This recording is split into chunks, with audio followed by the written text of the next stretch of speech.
नमस्कार मित्रों, स्वागत है आपका वेदोक्त धर्म की श्रृंखला पर। वेदोक्त धर्म में हमारा पहला विषय था वर्ण व्यवस्था क्या होती है। आज उसी विषय को आगे बढ़ाते हुए हम ये जानेंगे कि क्या वर्णों में भी ऊंच नीच होती है, क्या उनमें भी छोटा बड़ा होता है। आइए जानते हैं वेदों के हिसाब से और आर्ष ग्रंथ इस पर क्या चर्चा करते हैं, इस पे आपकी क्या टिप्पणी और क्या राह हमें रखनी चाहिए। इन वर्णों में प्रत्येक वर्ण वाला अपने पेशे के काम में विशेषज्ञ हुआ करता है, इसलिए उनमें कोई छोटे या बड़े का प्रश्न नहीं उठ सकता। भेद दो प्रकार के हुआ करते हैं, एक श्रेणी यानी काइंड प्रकार का और दूसरा होता है दर्जा यानी डिग्री। इन दोनों में भेद हुआ करता है। जिन वस्तुओं में श्रेणी का भेद होता है उनमें दर्जों का भेद नहीं हो सकता और ना ही हुआ करता है। अर्थात यह नहीं कह सकते हो कि यह घोड़ा इस मेज से अच्छा है और ना ही यह कहा जा सकता कि यह मेज इस घोड़े से अच्छी है। कहने का मतलब कि घोड़ा और मेज दोनों अलग वस्तुएं हैं, इनमें भी किसी तरह का डिफरेंस नहीं हो सकता, ये कहने का मतलब है। हाँ, 10 घोड़ों में यह कहा जा सकता है कि अमुक घोड़ा अन्य घोड़ों से अच्छा है, यानी कि कोई एक घोड़ा इनमें जो है वो दूसरे घोड़ों से अच्छा है। इसी तरह 10 मेजों में एक मेज ज़्यादा अच्छी है बाकी सारी मेजों की अपेक्षा।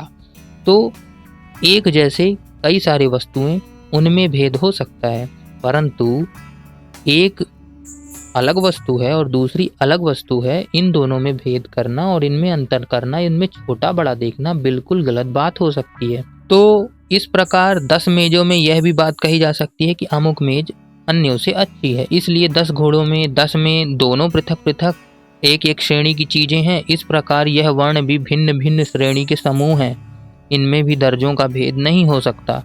अर्थात यह नहीं कह सकते कि ब्राह्मण क्षत्रिय से ऊंचा है या शूद्र वैश्य से ऊंचा है या ब्राह्मण क्षत्रिय ये दोनों शूद्र और वैश्य से ऊंचे हैं। ऊंच नीच का प्रश्न यहाँ नहीं है।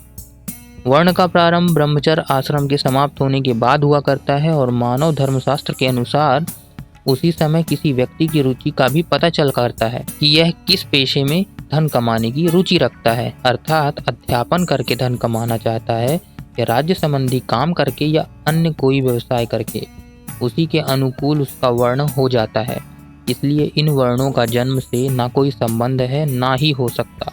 इस आश्रम या वर्ण व्यवस्था में अमीरों और गरीबों के झगड़े का कोई भी प्रश्न नहीं उठ सकता, इसलिए कि इनमें रहकर कोई अमीर नहीं बनने पाता, क्योंकि प्रत्येक को प्रारंभ से और अंत दोनों के आश्रमों ब्रह्मचर्य और संन्यास को गरीबी के साथ व्यतीत करना पड़ता है। ठीक है, यूरोप के श्रम और पूंजी यानी लेबर एंड कैपिटल के झगड़े भी इसीलिए यहाँ पैदा नहीं हो सकते। द्विज बनने के बाद भी मनुष्य आश्रम और वर्णों के अंदर प्रविष्ट हुआ करता है, इसलिए द्विज बनने की योग्यता का विवरण ऋग्वेद में इस प्रकार किया गया है। द्विज मानो वरित साप सत्या स्वर्णता यजता अग्निजुहा। ऋग्वेद। अर्थात द्विजन्म होने के लिए नियमबद्धता, सत्यता, सुखमय यक्ष, शील और तेजस्वी वाणी वाला होना आवश्यक है। ऐसा बनकर ही प्रत्येक व्यक्ति आश्रम और वर्ण की दुनिया में प्रविष्ट होकर सफल मनोरथ हुआ करता है। डॉक्टर रॉबेक ने एक जगह स्प्रेंजर के हवाले से लिखा है कि मनुष्य जीवन के 4 भाग 4 लाइफ फॉर्म्स होते हैं। गृहस्थ द इकोनॉमिक, ब्रह्मचर्य आश्रम द थियोटिकल, वानप्रस्थ द आर्टिस्टिक तथा सन्यासी द रिलीजियस। ये उनकी बुक है the psychology of character by doctor A Roback, page number 323।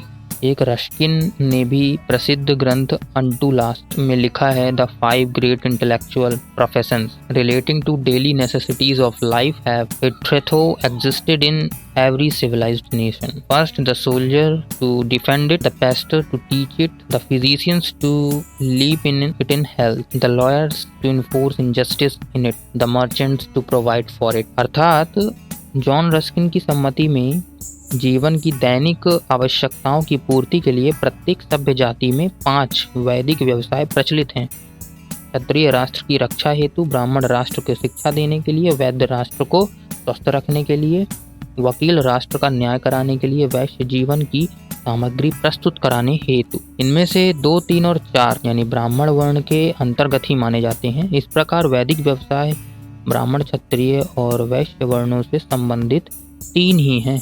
चौथा शूद्र वर्ण श्रम से संबंधित है। रस्किन ने उपर्युक्त बौद्धिक व्यवसायों का इस प्रकार विवरण देते हुए एक बड़े महत्व की बात अंत में लिखी है कि उपर्युक्त व्यवसाय वालों के लिए मरने का आवश्यक अवसर due to occasion of that क्या है। यदि सिपाही युद्ध से भाग जाए, ब्राह्मण झूठ सिखलाने लगे, वैद्य जो है अगर वो रोग से डरकर भाग जाए, यदि वकील न्याय में विघ्न डाले, यदि व्यापारी अपने व्यवसाय में झूठा हो, यानी वो मरे हुए के समान ही है अगर वो अपने कर्तव्य को छोड़ करके भागते हैं। कहने का मतलब ये है।